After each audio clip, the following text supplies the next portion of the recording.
sistem informasi di Kementerian ATR BPN itu tentang pertanahan itu seperti apa, Pak?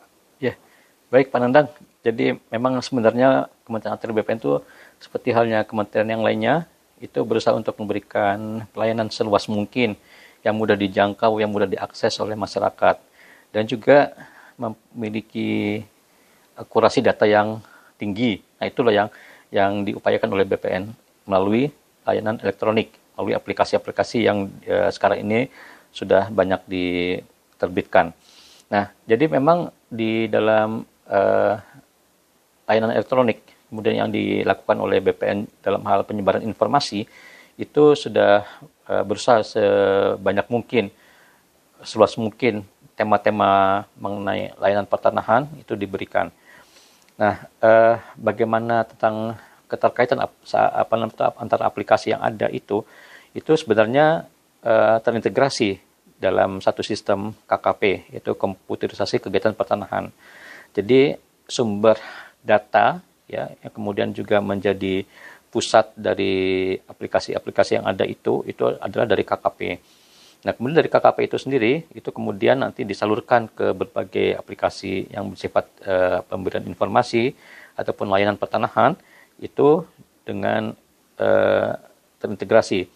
Nah, memang tidak semua layanan elektronik itu bisa diberikan seluas ataupun mungkin juga dalam arti disampaikan secara umum, ya. Jadi ada dua kategori, ya, ada yang disampaikan secara umum, ya, yang boleh dibilang dapat diakses dibuka secara umum.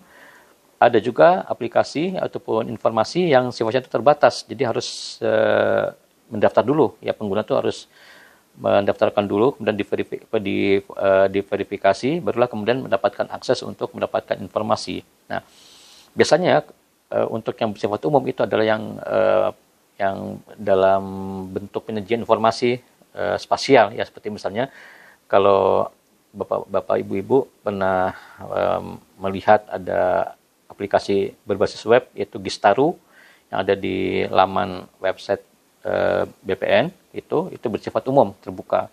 Kemudian ada juga aplikasi berbasis web yaitu Bumi, yaitu menampilkan bidang tanah, ya. Di dalam aplikasi itu terdapat layer bidang tanah dan juga ada berbagai layer tematik, ya, seperti kawasan hutan, kemudian LSD atau lahan sawah yang dilindungi, kemudian juga ada yang menyajikan mengenai zona nilai tanah dan sebagainya. Itu yang bersifat terbuka untuk umum.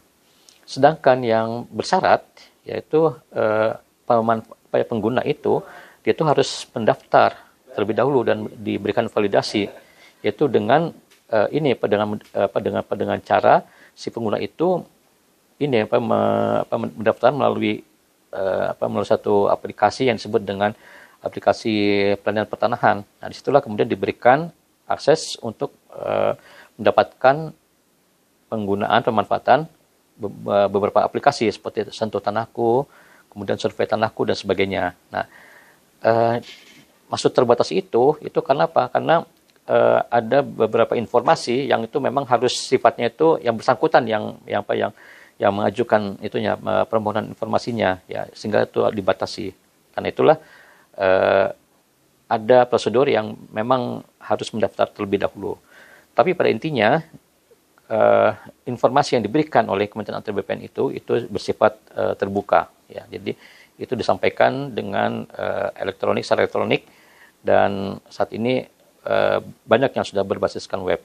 Sedangkan yang berbasiskan elektronik dalam bentuk desktop, yaitu mungkin seperti beberapa layanan yang sifatnya itu mungkin lokal, ya, itu ada disediakan di berbagai kantor pertanahan, ya. Nah, masyarakat yang penting adalah bagaimana bisa mengetahui informasi, termasuk juga informasi layanan, ya, informasi layanan seperti layanan berkas, pengecekan sertifikat, kemudian hak elektronik dan sebagainya, itu juga disediakan oleh Kementerian ATR BPN, dan itu sudah berlangsung secara elektronik. Jadi artinya mudah dengan berbagai cara, dengan waktu yang tidak terbatas, ya, baik siang ataupun malam, bisa mengakses mengenai bagaimana informasi yang dia inginkan. Gitu. Jadi itu Pak Nandang, saya kira di dalam layanan elektronik yang diberikan oleh Kementerian ATR BPN itu sudah berjalan cukup baik. Oke. Untuk informasinya itu berarti tidak semua dibuka ya Pak ya? Ya, jadi memang itu Pak, tergantung dari sifat informasinya itu. Jadi kalau yang sifatnya itu layanan pertanahan, yang mungkin data itu sifatnya itu mungkin pribadi, yaitu memang harus yang bersangkutan yang mengajukan. Jadi tidak bisa diwakilkan kepada orang lain untuk mencari informasinya. Tapi yang bersifat umum, yaitu bisa diakses oleh siapapun, kapanpun.